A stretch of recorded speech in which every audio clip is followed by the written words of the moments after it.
now or how to process any of this. I made this account initially to see if anyone else has gone through something remotely similar to this, and unfortunately it's not that uncommon. I apologize in advance for the length of this post. I just needed to get this all out because I thought I'd go insane.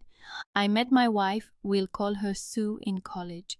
We were both 18 at the time. We hit it off as soon as we went on our first date, and we were spewing I love yous within weeks of us dating. She kind of pursued me, but I was glad as hell that she did. We shared our deepest insecurities and secrets with each other. Her dad passed away in her senior year of college. I was there for her through the whole ordeal. Her father had pancreatic cancer, and when he was hospitalized, I'd spend nights at the hospital with her so she wouldn't be alone. We got through it. A point in time strengthened our bond. She told me she didn't know what she would have done if I hadn't been there for her. She called me her soulmate. I knew I was going to marry this girl, and sure enough, I popped the question about 2 years after we graduated. At that point in time, life couldn't get any better for me. I married the girl of my dreams, had a well-paying job immediately after graduating, and both our families loved us. My best friend, we'll call him Dave, and I had what I could only describe as pickable brotherly bond, or so I thought. We had known each other since 3rd grade, and he was the brother I never had. He was also married and moved away with his wife because she had landed a lucrative job at a big law firm about a year ago. His wife died in a car crash, and this broke him. He moved back to our hometown after, but he was never the same. I tried to be there for him, but he wouldn't engage with anyone. No one understood the pain he was going through. So I asked my wife if she could talk to him, seeing as she had also lost a loved one, that maybe Dave could relate better with someone who went through something similar. Yes, I know now that this was a huge mistake. We'd pay him visits daily. She would spend hours on end at his place. Even without me there, they were going on hikes together, watching movies, and not inviting me, grabbing lunch, all things couples do. Now, obviously, this was far more interaction than I had intended for them to have, and it did make me uncomfortable, but Dave was doing much better from it. It's important to say that Dave and Sue never liked each other before this all happened. This is because Sue always thought he was a douche before he married his wife. Dave was bouncing from a relationship to relationship, and even after he got with his deceased wife, he constantly cheated on her. As a result, Sue had a particularly dislike for him, always questioned how I could be friends with someone with such low morals. This disdain for Dave is also what made me oblivious to what was to come, as I mentioned.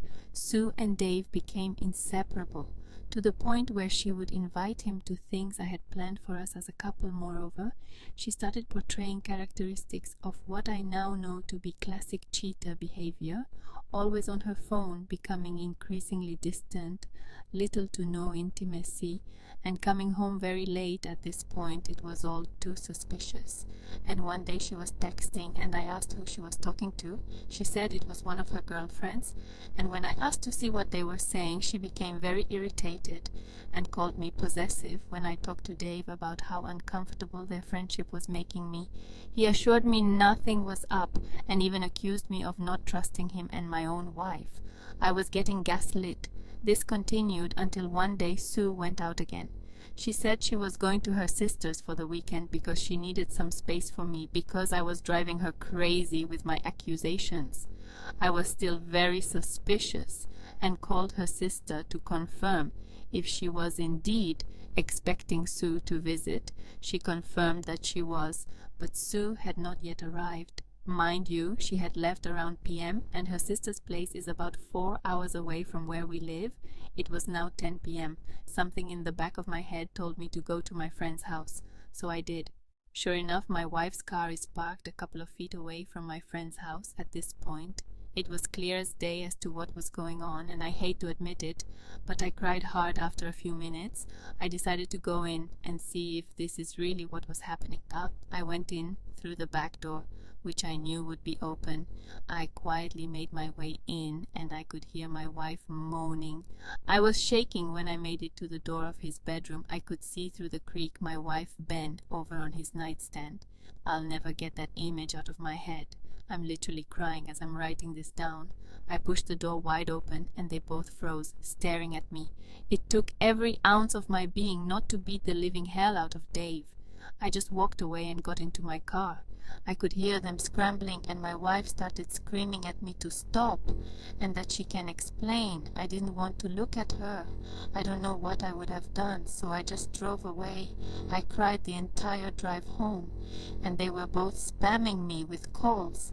I went to one of my college friends, have been there the past week or so. I can't eat, I can't sleep, and I can't think of anything else. I informed my work of what was going on, and they were kind enough to give me time off.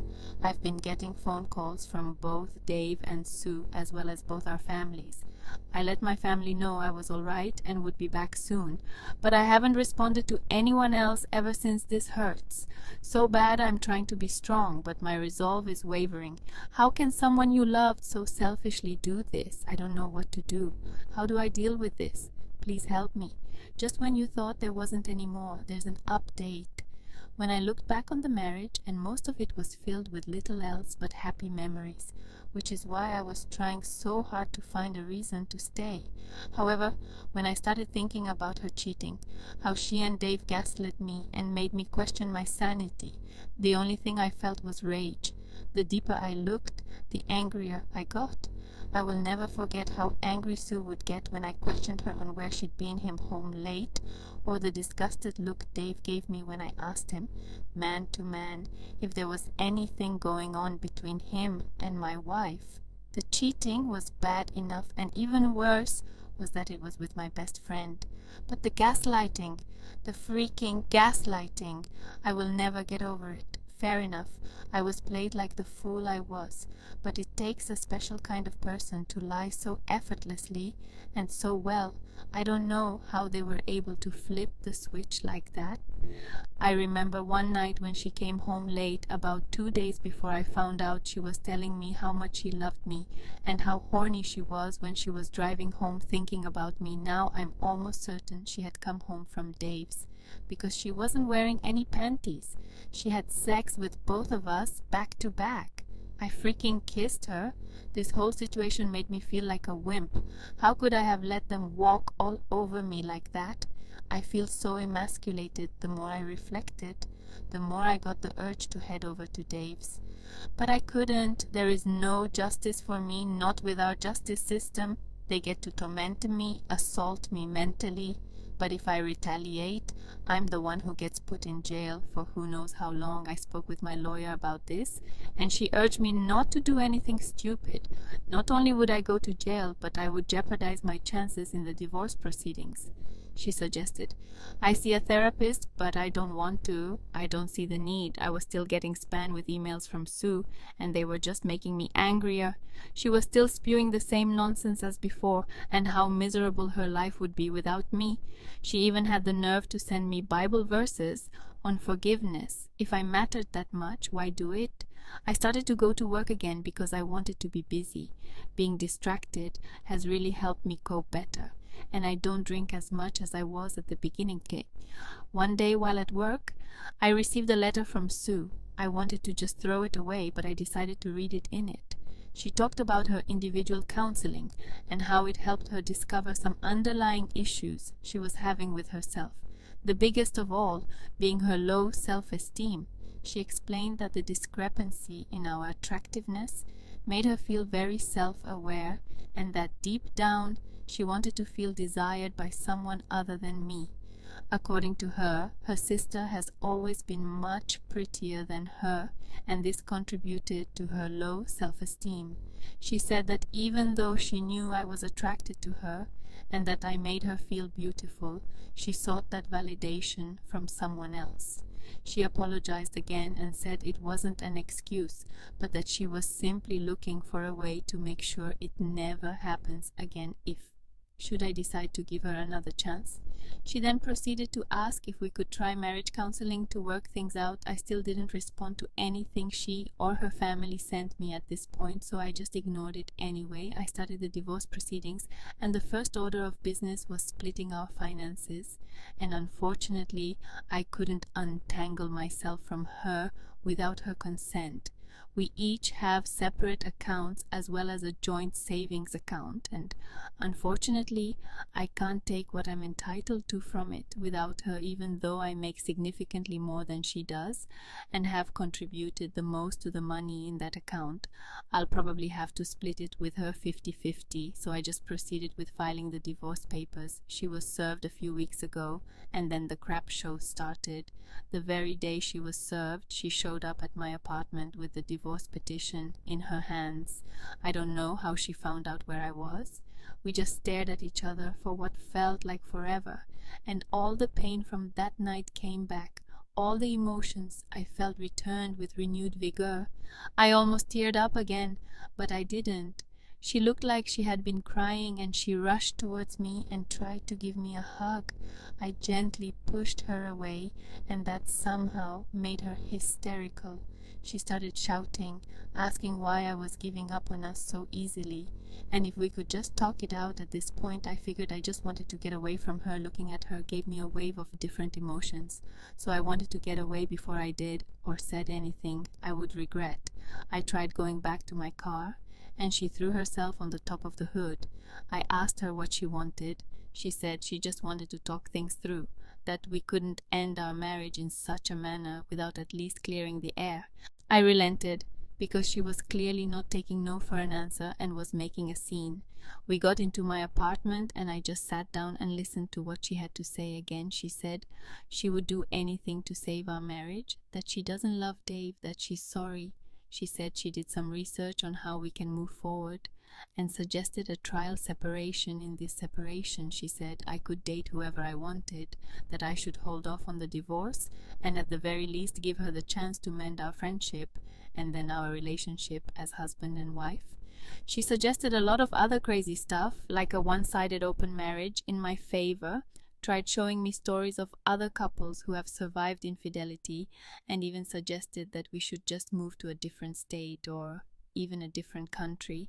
Just the two of us. That part kinda hurt me, because we had spoken about moving and starting our family not too long before all this crap happened. When she was done, we just sat there in silence again, just staring at each other, and then I asked her why him, why cheat on me with him and then come back only after I caught her.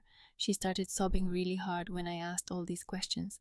She said she felt really guilty even during the acts, but that she didn't know how to stop that. She was so deep in the affair that she didn't think of the consequences and what she was going to lose. She said that the counseling made her realize that she probably would have cheated on me at some point, if not with Dave, then was someone else. This was supposedly because of the same underlying issues that she was unaware of. I asked her if she loved Dave, and she promised me she didn't love him, but they hadn't spoken since I left, and that she doesn't even know where he is now that she loved only me and would do anything to make up for what she has done to us. I asked her if she had ever cheated on me before all of this, and she swore on her dead father that this was the first and last time. I asked her who else knew about her and Dave. She hesitated and said only her sister, but that she only knew about it a few days before I found out. She implored her to end it and come clean to me. You guys who suggested that the sister knew were spot on. I also asked her why she was begging, why she didn't just leave to be with Dave. I asked her if she was only doing this because she felt like it was the right thing to do, and not because she actually wanted to be with me. She answered, saying that she was doing it because she loves me and because she knows she made some horrible choices. We talked for a long time, a lot of crying on her end, but not for me. I had cried enough when I first found out and didn't have any more tears to shed over this. Then I asked her if there was anything else she wanted to tell me, if there was anything else she was keeping a secret. She started sobbing again and asked me not to get angry. I got really nervous when she said that. She started crying for a bit before I urged her to just say it, because she was making me uneasy. Then it came out. She said she found out she was pregnant not long after I had left, and that she got an abortion because she wasn't sure who the father was. She said she thought if it turned out to be Dave's, there would be no room for reconciliation, and she felt she had to do it. I couldn't believe what I was hearing. I was in shock, and she started begging even more not to let this be the end of our relationship. I just went numb. I asked her to leave, and she begged me to stay, that we still needed to talk. All this begging was simply infuriating. Coupled with the news I just heard, I asked her how far along she was when she found out she was pregnant, and she said a few weeks. Then it hit me. Wait, you said in an email that you only started having sex with Dave about a week before I found out. Was that a lie? She nodded. She freaking nodded. She explained that she only said that because she didn't want to hurt me with the details and was trying to minimize it. She confessed that it was physical for less than a month. She tried to console me, but I pushed her away. I asked her to leave and never come back. She tried saying something, but I just started yelling at her to leave. She asked if we could talk again once I processed everything, and I refused, told her I had found a job in another state, and I would be moving as soon as the divorce was underway in our state. There is a 2-month cool-off period. After you file, I had already planned on doing this, and was just finalizing everything before I resigned for my current job. I had already given my boss a notice at that point when she heard this. It was more of the same, crying and pleading like before I told her to leave or I would call the police. She reluctantly left, and I just lay on the floor wondering where I went wrong. How did my marriage get to this point in such a short period of time? I just couldn't understand it. I was somewhat sure of the divorce before, but after she and I spoke, I was now more sure of my decision than ever. I ignored all efforts on Sue's end for contact again. However, a few days ago, this was on Thursday, I received a phone call from my mom that Sue was in the hospital. Apparently, she was hospitalized for a drug overdose. This all felt like a nightmare. I still don't know how to process all this. Why is all of this happening? I visited Sue in the hospital and she seemed to be okay, but she was checked into a psych ward. That's where things are at now. I still have no idea why she would do this, and the time I visited her, she was asleep. It hurts because I still love her, and right now I'm just happy she's okay. I haven't been thinking of the divorce given what's going on right now. How do I even proceed? There's probably a lot more important details I'm leaving out, but adding them will just make this unbearably long. I just need suggestions on what I should do next, and no comments from the community today, so it's up to you. Leave those comments so we can see what you guys think.